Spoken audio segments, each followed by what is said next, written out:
देखिए, मेरा नाम है प्रशांत किशोर और हम कोई नेता नहीं हैं और आपसे वोट मांगने नहीं आए। हम मंत्री विधायक नहीं हैं, हम तो मुखिया सरपंच भी नहीं हैं। बिहार के एक साधारण परिवार के लड़के हैं। हमारे बाबा यहाँ मजदूर थे, बैलगाड़ी चलाते थे। बाबूजी हमारे सरकारी डॉक्टर थे। माता पिता का आशीर्वाद है, ऊपर वाले की कृपा है कि जीवन में कुछ हासिल करने का अवसर मिला है। यही सरकारी विद्यालयों से पढ़कर निकले। 10 वर्ष तक संयुक्त राष्ट्र संघ में काम किया, पहले भारत में, फिर अमेरिका में और उसके बाद अफ्रीका में हमने 5 वर्ष काम किया है। लेकिन जिस परिचय से आप हमको जानते हैं, चुनाव प्रबंधक, राजनीतिक रणनीतिकार, वो काम हमने 10 वर्ष किया है, 2011 से लेकर 2021 तक। और ईश्वर की कृपा रही है कि उस काम में कुछ सफलता मिली है। लेकिन 2021 में मैंने ये निर्णय लिया और ये सार्वजनिक तौर पर घोषणा किया कि अब जीवन में कभी भी किसी राजनीतिक दल और नेता के साथ काम नहीं करेंगे। आप पूछेंगे ऐसा क्यों? वही काम करके इतना नाम कमाए हैं। मीडिया के कुछ साथी बताएंगे कि बहुत पैसा भी कमाए। हमसे सलाह लेने के लिए लोग 2-4 करोड़ नहीं, सैकड़ों करोड़ रुपया देता है। तो हम उतना पैसा नाम क्यों छोड़े?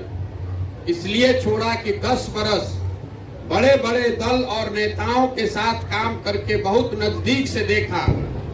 दलों के नेताओं के जीतने से जनता का जीवन नहीं बदलता है। आपको हमको लगता है कि मेरा दल जीत गया, मेरा नेता जीत गया, लेकिन जो जीत गया उसका जीवन बदलेगा, आपका जीवन नहीं बदलने वाला। तो मैंने ये सोचा कि अगर भगवान ने मुझे कुछ शक्ति बुद्धि दी है, अगर हम नेताओं को और दलों को जिताने में अपना कंधा लगा सकते हैं, तो मुझे कुछ ऐसा करना चाहिए जिससे जनता जीते। इसीलिए साल भर सोचने समझने के बाद, बहुत आदमी को ये लगता है कि वो काम करते थे छोड़कर यहाँ आ गए। ऐसी बात नहीं है। 2 मई 2021 को बंगाल का परिणाम आया था तो वो काम छोड़ा। फिर 1 साल तक घर में बैठकर ये सोचते रहे कि आगे जीवन में क्या करना है। और साल भर सोचने समझने जानने के बाद ये तय किया कि अपने राज्य बिहार में आएंगे। बिहार में आकर इस राज्य की दशा को सुधारने के लिए समाज के स्तर पर बड़ा प्रयास करूंगा, इसलिए यहाँ आए हैं। कुछ लोग ये भी कह रहा है कि बिहार में क्यों आए हैं? मेरे भाई, बिहार में इसलिए आए हैं कि इस मिट्टी का कर्ज है। इसी मिट्टी में हम लोग भी जन्मे हैं। अगर हमारे जैसा आदमी बिहार में कुछ करने का प्रयास नहीं करेगा तो बिहार में किस बच्चे की हिम्मत होगी, किसकी हिम्मत होगी प्रयास करने की? हम बिहार आए हैं, ये प्रयास पूरा शुरू किया है। ये जन सुराज है क्या? जन सुराज दल तो नहीं है, ये सामाजिक आंदोलन भी नहीं है। बहुत आदमी ये पूछता है कि भैया आंदोलन कीजिए, तो मैं आपको बता रहा हूं, मेरा आंदोलनों में कोई यकीन नहीं है। यहाँ पर जेपी आंदोलन से जुड़े हुए कुछ लोग भी बैठे हुए हैं। मैं आपको बता रहा हूं कि मेरा आंदोलनों में कोई यकीन नहीं है। पूरे मानव सभ्यता के इतिहास को अगर आप पढ़ेंगे, बिहार में खाली नहीं पूरे दुनिया में, तो आपको पता चलेगा कि फ्रांस की क्रांति को अगर अपवाद के तौर पर हटा दिया जाए तो किसी भी आंदोलन से, किसी भी क्रांति से मानव सभ्यता का बहुत भला नहीं हुआ है।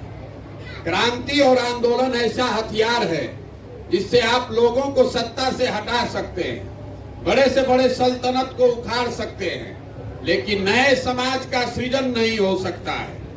आपने अपने अनुभव में भी देखा होगा, जेपी के आंदोलन से इंदिरा जी जैसी बड़ी सत्ता को आपने उखाड़ के फेंक दिया, लेकिन उससे नया भारत नहीं बना, उससे नया बिहार नहीं बना, क्योंकि सृजन का एक अपना समय है।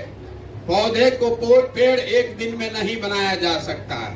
तो जन सुराज कोई आंदोलन नहीं है, ये समाज की मदद से, आपकी मदद से एक नई राजनीतिक व्यवस्था बनाने का प्रयास है। एक ऐसा प्रयास जिसमें राजनीतिक दल तो बने, लेकिन पहले बनाने के लिए समाज उसके लिए तैयार हो। समाज से ऐसे लोगों को ढूंढ कर निकाला जाए जो लोग एक नई व्यवस्था बनाना चाहते हैं, अपने लिए नहीं तो कम से कम अपने बच्चों के लिए। अब आप ये पूछिएगा कि बिहार में इसका जरूरत क्यों है? बिहार में जरूरत इसलिए नहीं है कि आपके पसंद की सरकार नहीं है, कि हमारे पसंद का कोई नेता नहीं है। बिहार में इसकी जरूरत इसलिए है कि पूरे भारत में आज हम लोग सबसे गरीब, सबसे पिछड़े, सबसे ज्यादा भुखमरी, अशिक्षित और बेरोजगार राज्य हैं। और ये कोई राजनीतिक विवाद का विषय नहीं है। बहुत आप समय अपना लगाते हैं इस बात की चर्चा करने में कि किसने बिहार को बिगाड़ा है। हमारा तर्क इससे उल्टा है। हम ये कह रहे हैं कि जिसने भी बिहार में शासन किया, जिसने भी सत्ता चलाई, जिसने जो किया या करने का दावा कर रहा है, सबको सही मान लीजिए। आप बेकार का उलझ रहे हैं कि इसको कांग्रेस ने बर्बाद किया कि लालू ने, नीतीश जी ने ज्यादा खराब किया कि मोदी ने। मैं कह रहा हूं कि जिसने भी सरकार चलाई है, सबके बात को, सबके दावों को सही मान लीजिए। मान लीजिए कि 40 बरस में कांग्रेस ने यहाँ काम कर दिया। ये भी मान लीजिए कि लालू जी के राज में सामाजिक तौर पर पिछड़े हुए लोगों को आवाज मिल गई। ये मान लीजिए कि नीतीश जी के राज में सड़क, बिजली सब आ गया। लेकिन अगर सबकी बात को सही मान भी लिया जाए तो भी इस बात से कोई इनकार नहीं कर सकता है कि बिहार हम लोग देश में सबसे गरीब और पिछड़े हैं। तो काहे लिए दिमाग लगा रहे हैं कि किसने बिगाड़ा? दिमाग इसमें लगाइए कि इससे बाहर कैसे निकलेंगे। बाहर निकलना अगर है इस गरीबी और पिछड़ापन से, तो पहले आप समझिए कि आपकी गरीबी और पिछड़ापन है क्यों। देखिए, दुनिया में जितने विद्वान हुए हैं उन्होंने गरीबी से निकलने के लिए समाज को तीन रास्ते बताए। पहला रास्ता है पढ़ाई। अगर समाज में आप और आपके बच्चे पढ़ लिख जाएं, अच्छा पढ़ लिख जाए, तो आपका जीवन, आपके बच्चों का जीवन सुधर सकता है। दूसरा रास्ता है जमीन। अगर आप पढ़े लिखे नहीं हैं, लेकिन अगर आपके पास जमीन हो तो खेती किसानी करके भी आप अपना जीवन सुधार सकते हैं। और तीसरा रास्ता है पूंजी, पैसा। अगर आप पढ़े लिखे नहीं हैं, आपके पास जमीन नहीं है, लेकिन अगर पैसा हो तो दुकान दौरी, रोजी रोजगार, व्यापार करके भी आप जीवन सुधार सकते हैं। बिहार का अगर आप अध्ययन कीजिएगा, पूरा बिहार का कीजिए, चाहे नहीं अपने गांव का करके देख लीजिएगा, तो आपको पता चलेगा कि बिहार में रहने वाले ज्यादातर लोगों के पास ये तीनों में तीनों चीज नहीं है। यहाँ जो गरीब लोग रह रहे हैं उनके पास उनके बच्चों के पढ़ाने की कोई व्यवस्था ही नहीं है। आपका बच्चा जब पढ़ने जाता है तो पढ़ाई नहीं कर रहा है, खिचड़ी खा के आ रहा है। और आप में से कुछ लोग अपने बच्चों को प्राइवेट स्कूल में पढ़ा रहे हैं। तो प्राइवेट स्कूल में पढ़ाने से भी कोई फायदा नहीं है। इसलिए नहीं है कि स्कूल भले आप प्राइवेट में पढ़ा दीजिएगा, कॉलेज तो उसको सरकारी में ही जाना है। और सरकारी स्कूल में, कॉलेज में भी पढ़ाई नहीं हो रहा है। कॉलेज में डिग्री बट रहा है, स्कूल में खिचड़ी बटा रहा है, और कॉलेज में डिग्री बटा रहा है। तो आपके बच्चे पढ़ेंगे ही नहीं तो मजदूर नहीं बनेंगे तो कलेक्टर बनेंगे। 5 लाख से कम बच्चे ही बिहार से बाहर जाकर पढ़ाई कर पा रहे हैं। 13 करोड़ की आबादी है।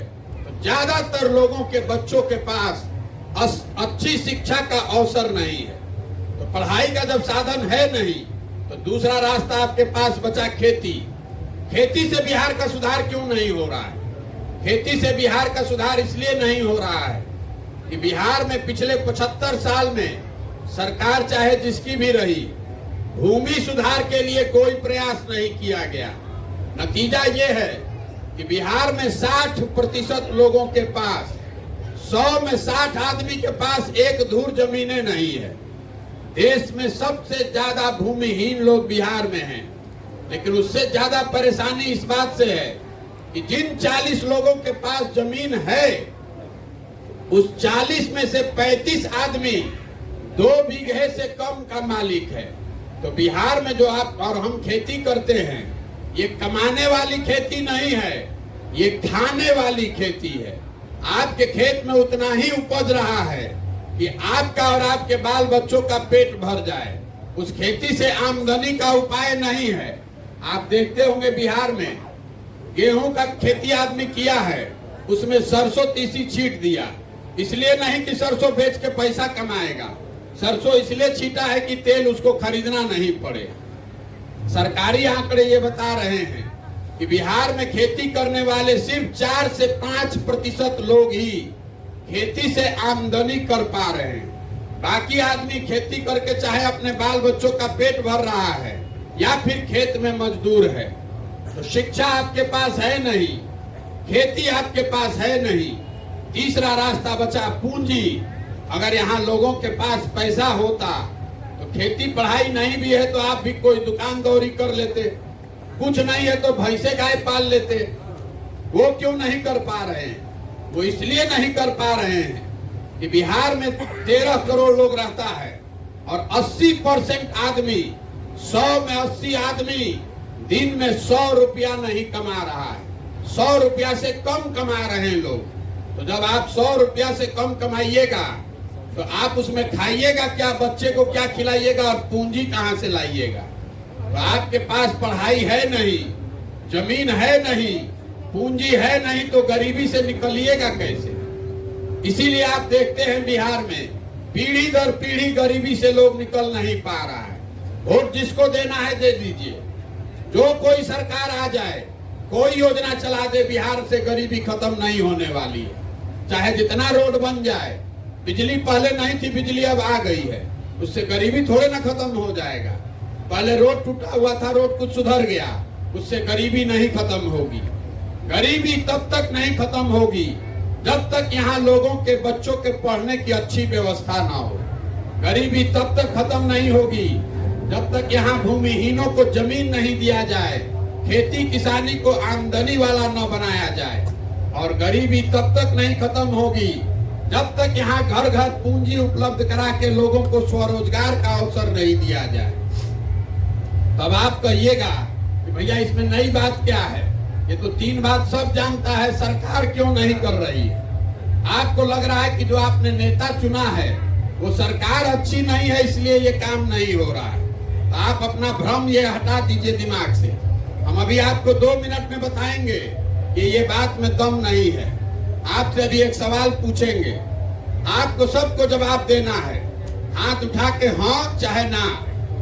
इतना तो आप मानिएगा कि बिहार में और कुछ हो ना हो, बिहार में सबके बच्चों के पढ़ने की व्यवस्था होनी चाहिए। आप बताइए होनी चाहिए कि नहीं होनी चाहिए?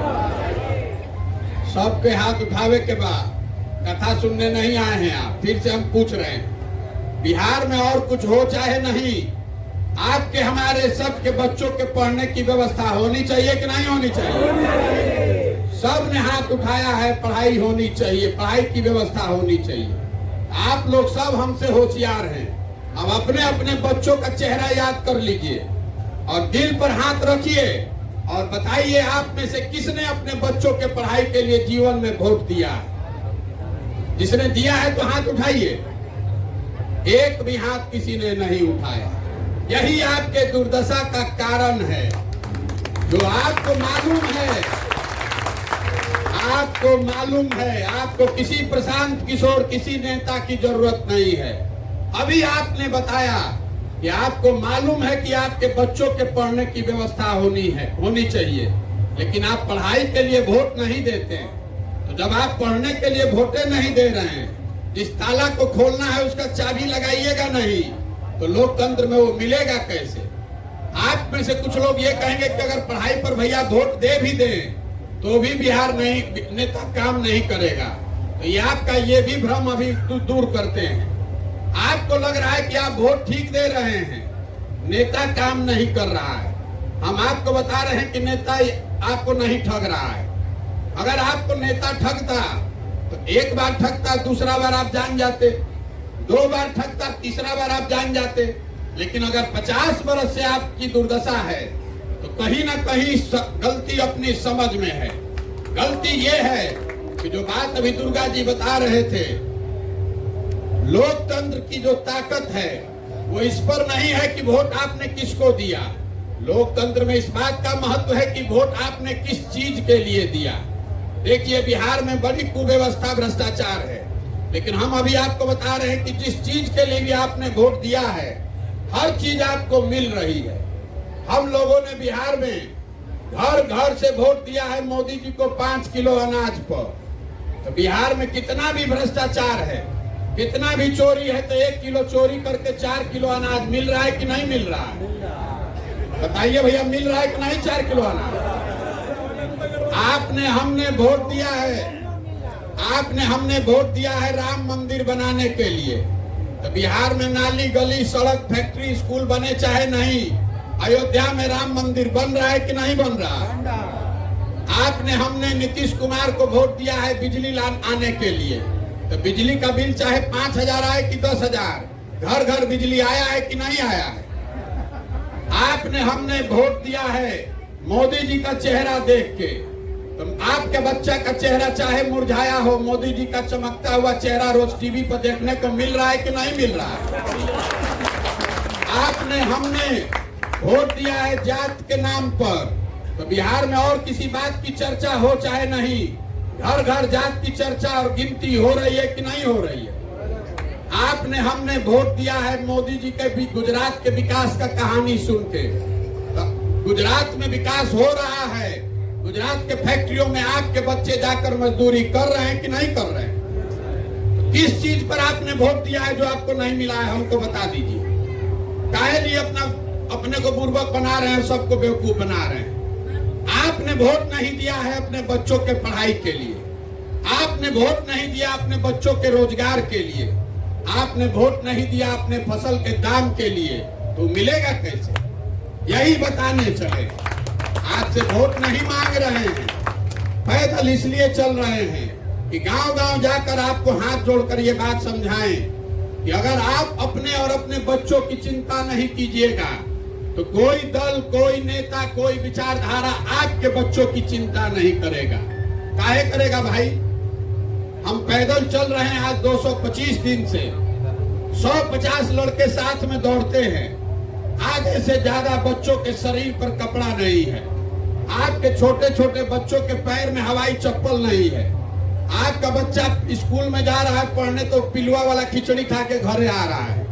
आपका बच्चा पढ़ लिख के मजदूर बना हुआ है, बेरोजगार बैठा है, लेकिन आपको उसका चिंता नहीं है।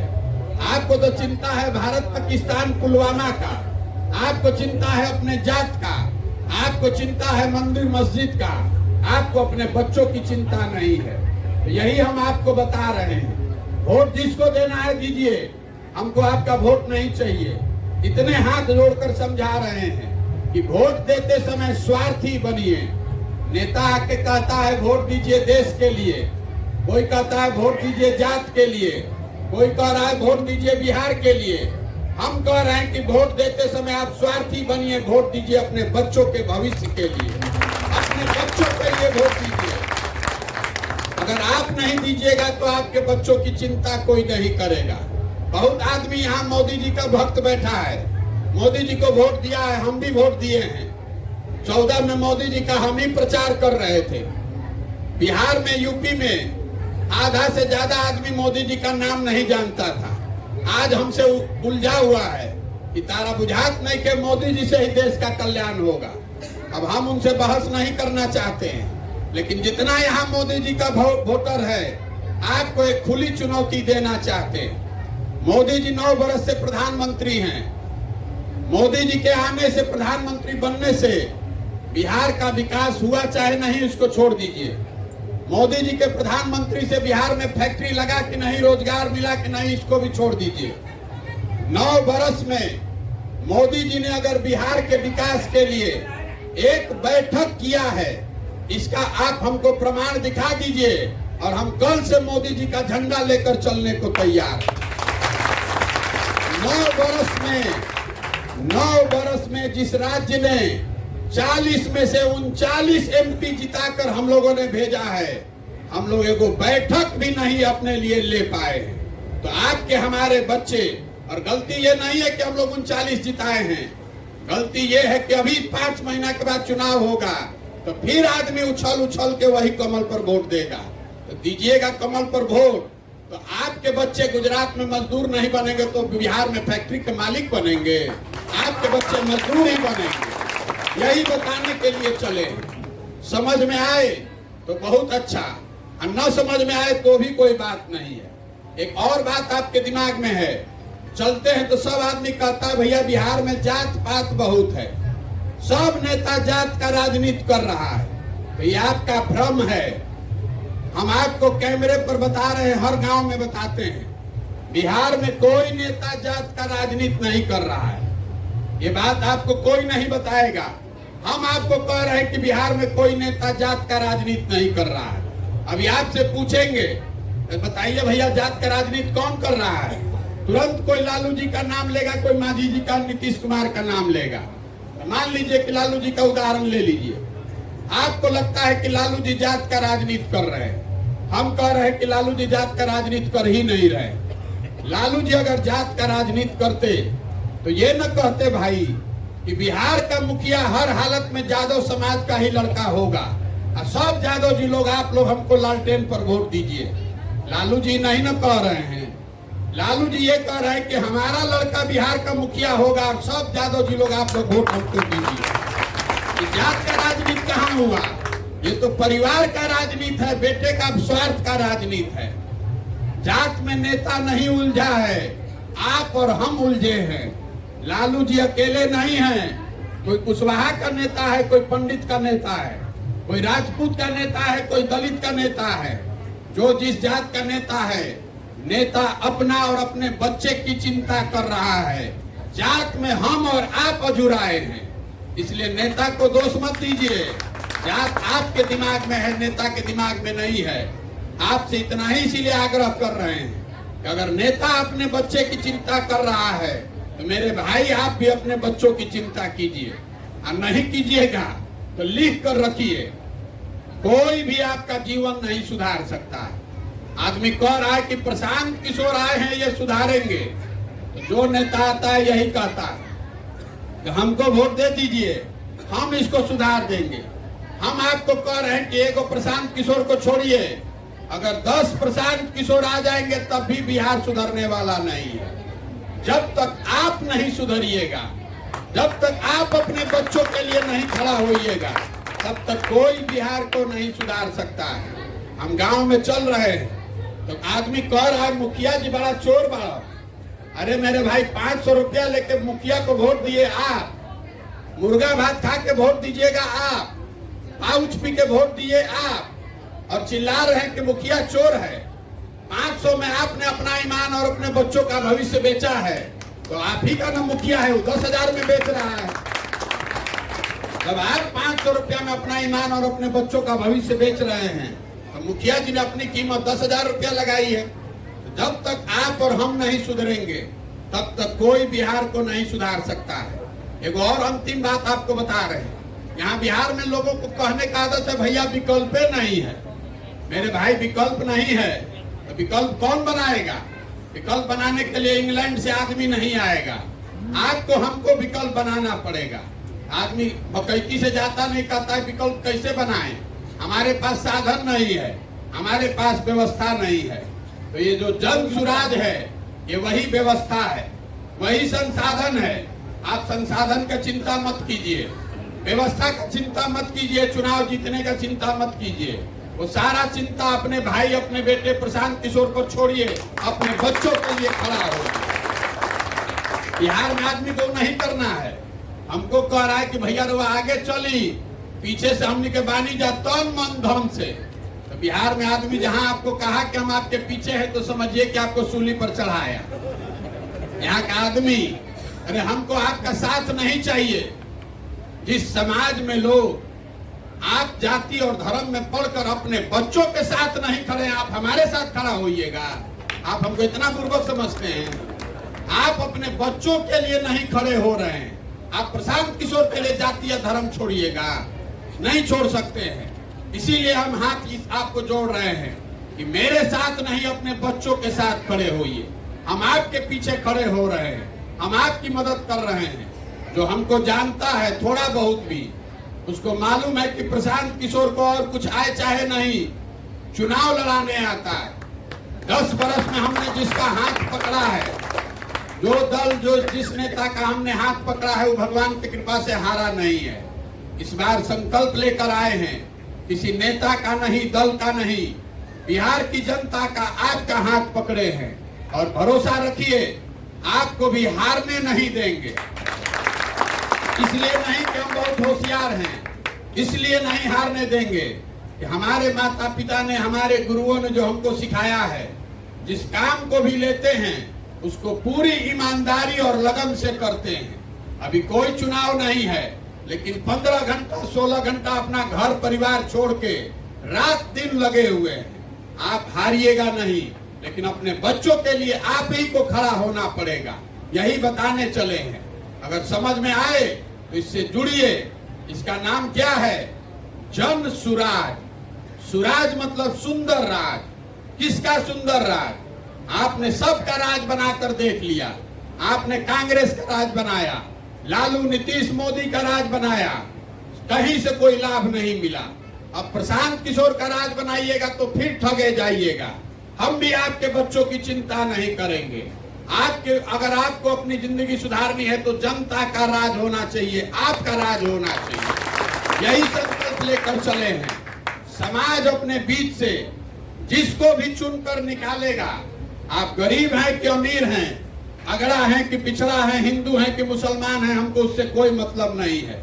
जैसे दही को मथ के मक्खन निकाला जाता है, उसी तरह समाज को मथ कर ऐसे लोगों को निकालने चले हैं जो अपने और अपने बच्चों के लिए नई व्यवस्था बनाना चाहते हैं। जिसको समाज चुनकर निकालेगा उसी के पीछे अपनी पूरी ताकत, शक्ति, पैसा, बुद्धि सब लगाएंगे और आपके आशीर्वाद से उसको जिता कर लाएंगे। तभी बनेगी जनता की सरकार। यही संकल्प है और यही करने निकले हैं। आपको ठीक लगे तो इससे जुड़िए। हम आपसे वोट नहीं मांग रहे हैं, चंदा नहीं लेते हैं। बहुत आदमी भी कह रहा है इतना बड़ा व्यवस्था लेके चल रहे हैं, पैसा कहां से आ रहा है? मेरे भाई, आपके यहाँ अभी चचा भतीजा का सरकार है, इनके पास आधा आधा बिहार है, तो इनको अपना राजनीति करने के लिए पैसा मिल रहा है। और देश में आज हमारे बनाए हुए, हमारे मदद से बने हुए 6 मुख्यमंत्री हैं, और हमको इसको टेंट तंबू का पैसा नहीं मिलेगा।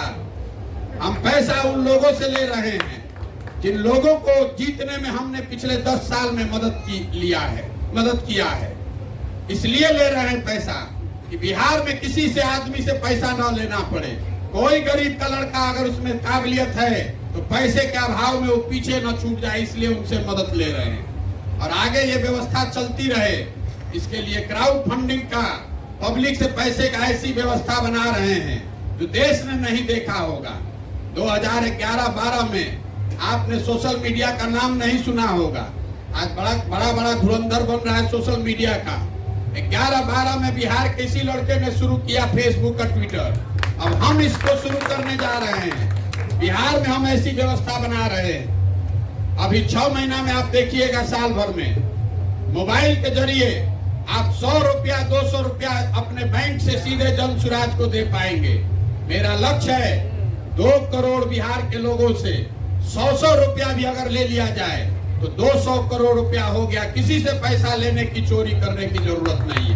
अब आप बताइए, 13 करोड़ बिहार में लोग रहते हैं, 2 करोड़ आदमी 100 रुपया देने की स्थिति में है कि नहीं है? उसी से भ्रष्टाचार खत्म होगा। जब तक राजनीति में भ्रष्टाचार है तब तक कैसे करप्शन खत्म होगा? नेता जीतते समय, मुखिया जीतते समय 50 लाख रुपया खर्चा किया है, तो बिना भ्रष्टाचार को पैसा वसूली होगा कैसे?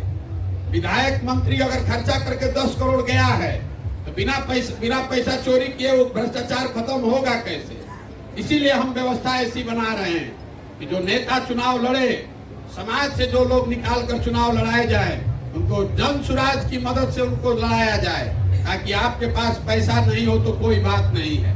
आपको कहीं चोरी चमारी करने की जरूरत नहीं है। आप समाज की चिंता कीजिए और जन सुराज आपकी व्यवस्था और संसाधन की चिंता करेगा। यही पूरा अभियान है। आप आए यहाँ, अभी आपके जिले में यात्रा शुरू हो रही है। अगले 1-1.5 महीने तक मैं समस्तीपुर में रहूंगा। आपसे कई बार मुलाकात होगी। आज आप बड़ी संख्या में यहाँ दिख रहे हैं, लेकिन ये संख्या दिखाने का अभियान नहीं है। आपके जिले में चलते हुए हम 10-15 आदमी के साथ भी चलते हुए दिखेंगे। हमारा उसमें कोई ईगो अभिमान नहीं है। हम 10 आदमी के साथ भी चलते हैं, पेड़ के किनारे बैठकर भी भाषण देते हैं, लोगों को समझाते हैं। तो ये संख्या दिखाने का ये जो पूरा अभियान है, ये मुझे मेरी ताकत दिखाने का अभियान नहीं है, ये समाज को उसकी ताकत समझाने बताने का अभियान है। आप इससे जुड़िए, आप यहाँ आए, इसके लिए बहुत बहुत धन्यवाद, हृदय से आभार, बहुत बहुत धन्यवाद। एक नारा लगाकर हम लोग खत्म करेंगे। मैं बोलूंगा जय बिहार, आपको बोलना है जय जय बिहार, जय बिहार, जय बिहार, जय बिहार। ये नारा क्यों लगवा रहे हैं इसको याद रखिए। लोग कहता है कि हम नारा बहुत लिखते हैं, ये नारा गांव गांव इसलिए लगा रहे हैं, बिहार में हम लोगों का आत्मसम्मान मर गया है। बिहार के बच्चे, आपके हमारे बच्चे बिहार से जब बाहर जाते हैं पढ़ने के लिए, रोजी रोजगार मजदूरी के लिए, तो कहता है बिहारी मतलब बुर्बक, बिहारी मतलब अनपढ़। बिहार के जितने लोग हैं, रोज बिहारी कह के पूरे भारत में आपको हमको जलील किया जाता है। बिहार में रहने वाले सारे लोग बेवकूफ नहीं हैं। यहाँ के नेताओं ने, यहाँ की व्यवस्था ने हम लोग को बेवकूफ बना दिया है। ये तो ज्ञान की भूमि रही है, ये ज्ञान की भूमि रही है। देवताओं को भी यहाँ आकर ज्ञान मिला है। आपके हमारे पूर्वजों ने इसी बिहार में वो व्यवस्था बनाई थी कि पूरे दुनिया से लोग पढ़ने के लिए बिहार आते थे। पूरे देश का शासन यही बिहार पाटलिपुत्र से चलता था। और आज हम लोग का दुर्दशा देखिए, हम लोग अपने को बड़ा होशियार समझ रहे हैं, और हम लोगों ने जो व्यवस्था बनाई है, इसमें हम लोग के बच्चों को पढ़ने के लिए, रोजी रोजगार 15,000 मजदूरी के लिए पूरे भारत में दर दर का ठोकर खाना पड़ रहा है। इस व्यवस्था को बदलिए, इस मिट्टी के सम्मान के लिए अपने पूर्वजों से सीखिए और ऐसी व्यवस्था बनाइए कि हम लोग के बच्चों को पढ़ने और रोजगार के लिए बाहर जाकर ठोकर नहीं खाना पड़े। बहुत बहुत धन्यवाद।